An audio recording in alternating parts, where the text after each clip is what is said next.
Right now, however, it's time to get into Lady Bird, the critically acclaimed, over 150 reviews on Rotten Tomatoes. It is currently at 100% right now. Greta Gerwig's directorial debut, solo directorial debut, if you will. She did do a collaborative directorial effort with Joe Swanberg on a movie called Nights and Weekends. Tremendous movie. If you have not seen it, I cannot recommend that movie enough, Nights and Weekends.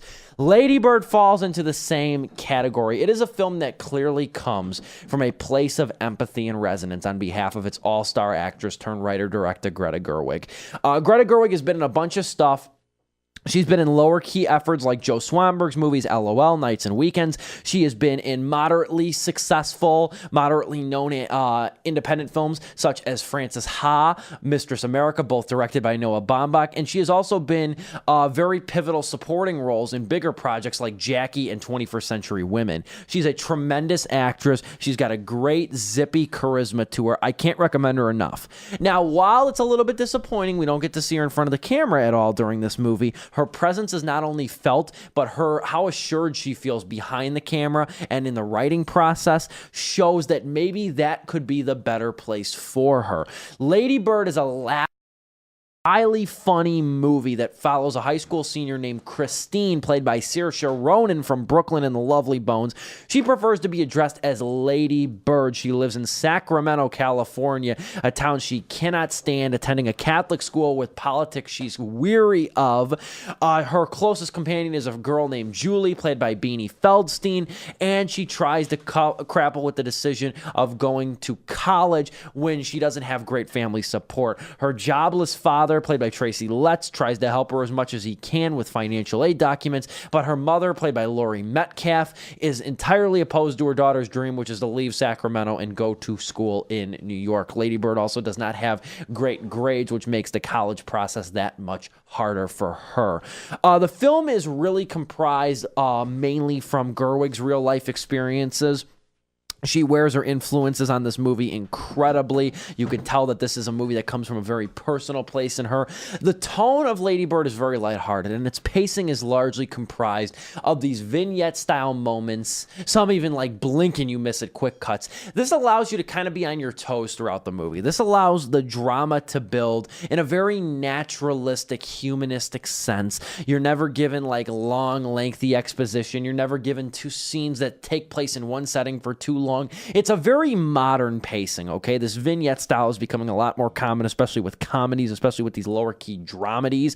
And the great thing about a pacing like this, I know some people aren't a fan of it. The great thing about a pacing like this for a movie like Lady Bird is that it allows the emotional moments of the film to hit you like a sucker punch, because kind of like Lady Bird itself, the movie doesn't take really life or too many situations very seriously, even when they should be. So whenever you get an emotional moment like Lady Bird discovering a secret from her boyfriend, played by Lucas Hedges from Manchester by the Sea, excuse me.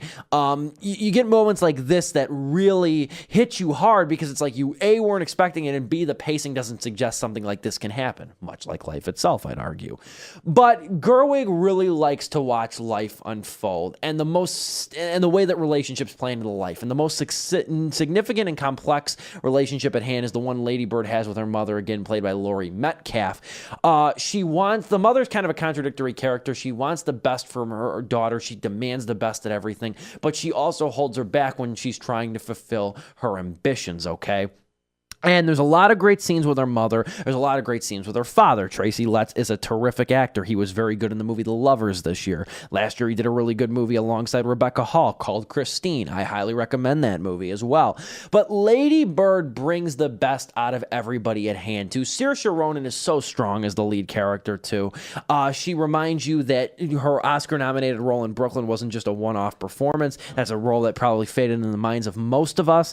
But she's also assisted by the likes of very assured and wonderfully written material from Gerwig, who has this great, even when she's performing on screen, Gerwig in other movies, she's got this sass crossed with wit attitude that Ronan handles very well. And when she's got people like Lucas Hedges and Beanie Feldstein around her and her similar age group, she's very good. She's very strong here, Ronan.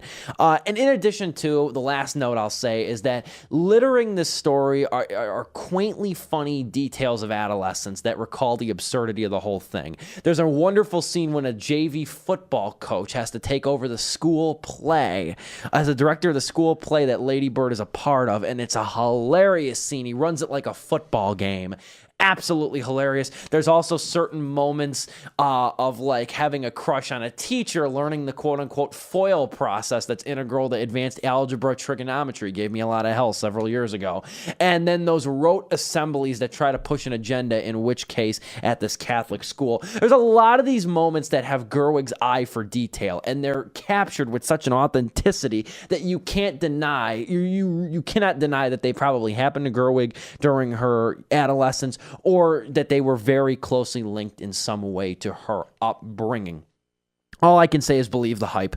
Believe the 100% rating on Rotten Tomatoes. Lady Bird is a terrific, charismatic story, hilariously told, elegantly articulated. Its most conflicting attribute for someone like myself, however, who, like I said, who loves seeing Greta Gerwig in front of the camera. She fearlessly assumes a lot of audacious roles, but having her behind the camera is where we need her the most. And if Lady Bird serves as a just getting started baseline for her directorial career and her screenwriting career, I seriously cannot wait for more. Lady Bird is sure to gather several Oscar nominations, deservedly so. It expands again in theaters. It should be playing at a theater near you this weekend. I cannot recommend it enough. I wouldn't mind seeing it again before the Oscars come in March. 3.5 out of 4 stars for Lady Bird, the Greta Gerwig-directed Saoirse Ronan starring movie. See this movie as soon as you can.